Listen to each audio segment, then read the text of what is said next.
Hamas کے رہنما یحییٰ سنوار کو اسرائیلی حملے میں ہلاک کرنے کا دعویٰ۔ اسرائیل ایرانی جوہری تنصیبات پر حملے کا سوچے بھی نہ، روس کا انتباہ۔ سابق بھارتی انٹیلیجنس آفیسر پر سکھ رہنما کو قتل کرنے کی فرد جرم عائد۔ وائس آف امریکہ واشنگٹن سے اہم خبروں کے ساتھ محمد جلیل۔ اسرائیلی فوج نے دعویٰ کیا ہے کہ اس نے فلسطینی عسکری تنظیم حماس کے سرکردہ رہنما یحییٰ سنوار کو غزہ میں کارروائی کے دوران ہلاک کر دیا ہے۔ بدھ کو حماس اور اسرائیلی فورسز میں لڑائی کے دوران ان کی ہلاکت ہوئی ہے۔ اسرائیل گزشتہ ایک سال سے سنوار کو نشانہ بنانے کی کوشش کر رہا تھا۔ سنوار پر الزام ہے کہ وہ گزشتہ سال اسرائیل پر ہونے والے حملے کے منصوبہ سازوں میں شامل تھے۔ اسرائیلی وزیر اعظم نیتن یاہو کا کہنا ہے کہ اگرچہ اسرائیل نے اپنا حساب برابر کر دیا ہے لیکن لڑائی جاری رہے گی۔ حماس کی طرف سے ابھی تک سنوار کی ہلاکت کی تصدیق نہیں کی گئی ہے۔ حماس کے رہنما اسماعیل ہانیہ کی ایران میں ہلاکت کے بعد سنوار کو حماس کا سربراہ مقرر کیا گیا تھا۔ ادھر امریکہ کا کہنا ہے کہ سنوار کو ہلاک کرنے کے اسرائیلی فوج کے آپریشن میں امریکی فوج کا کوئی کردار نہیں ہے۔ خالد حمید کے ساتھ تازہ ترین خبریں براہ راست دیکھیے پیر سے جمعہ۔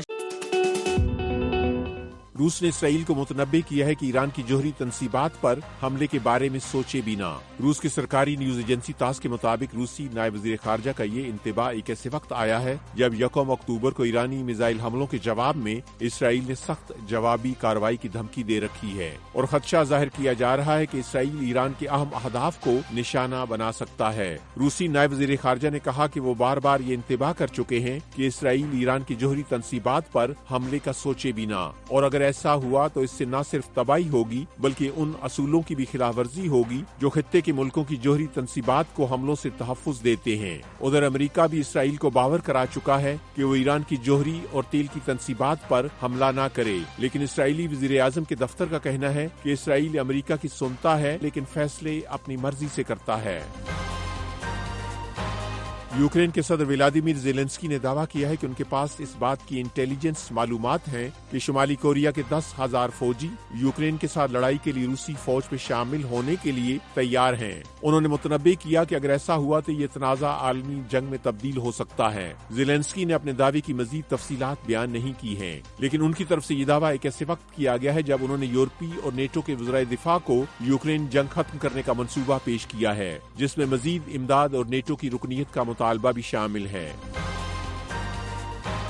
امریکہ میں ایک سابق بھارتی انٹیلیجنس آفیسر پر گزشتہ سال ایک سکھ علیحدگی پسند رہنما کے قتل کے ناکام منصوبے میں مبینہ طور پر ملوث ہونے کی بنا پر فرد جرم عائد کر دی گئی ہے۔ امریکی عہدیداروں کا کہنا ہے کہ وہ گزشتہ برسوں میں بھارتی حکومت کے ملازم تھے جب سکھ رہنما کو نیو یارک میں قتل کرنے کی ناکام کوشش کی گئی۔ واشنگٹن نے الزام عائد کیا ہے کہ بھارتی ایجنٹ وکاس یادو سکھ علیحدگی پسند رہنما گرپتونت سنگھ کے قتل کی کوشش میں ملوث تھے، جو امریکہ اور کینیڈا کی دوہری شہریت رکھتے ہیں۔ یادو اب بھی مفرور ہیں۔ امریکی تحقیقاتی ادارے FBI نے ان کی تلاش کے لیے پوسٹر بھی جاری کیا ہے۔